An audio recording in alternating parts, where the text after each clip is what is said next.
wintry weather chill him. No wind that blew was bitterer than he.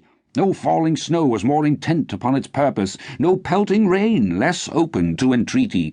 Foul weather didn't know where to have him.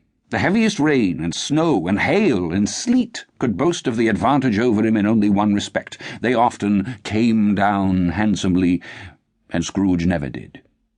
Nobody ever stopped him in the street to say with gladsome looks, "My dear Scrooge, how are you? When will you come to see me?" No beggars implored him to bestow a trifle. No children asked him what it was o'clock.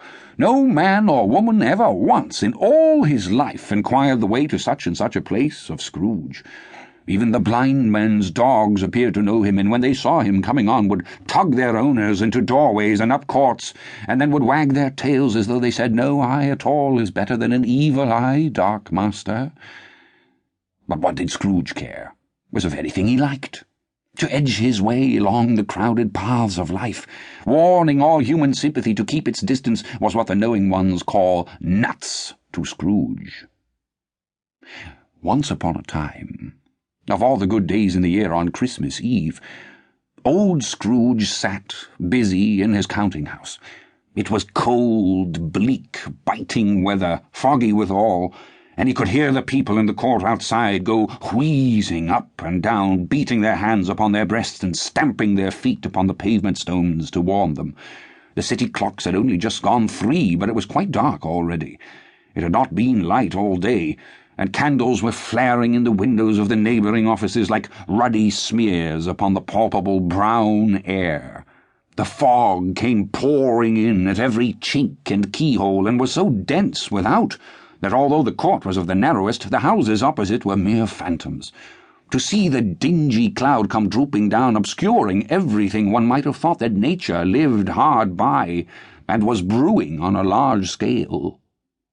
The door of Scrooge's counting-house was open, that he might keep an eye upon his clerk, who, in a dismal little cell beyond the sort of tank, was copying letters. Scrooge had a very small fire, but the clerk's fire was so very much smaller that it looked like one coal. But he couldn't replenish it, for Scrooge kept the coal-box in his own room, and so surely as the clerk came in with a shovel, the master predicted that it would be necessary for them to part.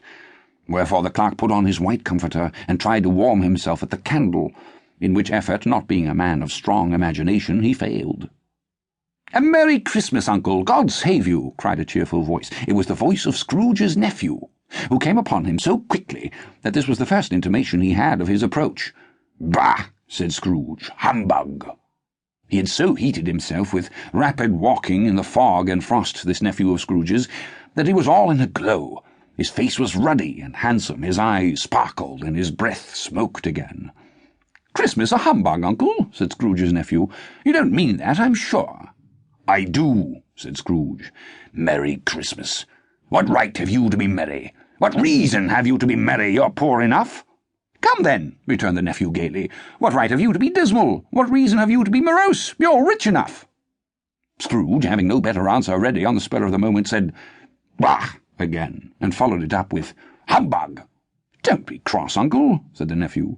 "What else can I be," returned the uncle, "when I live in such a world of fools as this? Merry Christmas! Out upon Merry Christmas! What's Christmas time to you but a time for paying bills without money? A time for finding yourself a year older, not an hour richer? A time for balancing your books and having every item in 'em through a round dozen of months presented dead against you? "If I could work my will," said Scrooge indignantly, "every idiot who goes about with Merry Christmas on his lips should be boiled with his own pudding and buried with a stake of holly through his heart. He should." "Uncle," pleaded the nephew. "Nephew," returned the uncle sternly, "keep Christmas in your own way, and let me keep it in mine." "Keep it?" repeated Scrooge's nephew. "But you don't keep it." "Let me leave it alone, then," said Scrooge. "Much good may it do you. Much good it has ever done you." "There are many things from which I might have derived good by which I have not profited, I dare say," returned the nephew. "Christmas among the rest. But I am sure I have always thought of Christmas time, when it has come round, apart from the veneration due to its sacred name and origin, if anything belonging to it can be apart from that, as a good time, a kind, forgiving, charitable, pleasant time. The only time I know of in the long calendar of the year when men and women seem by one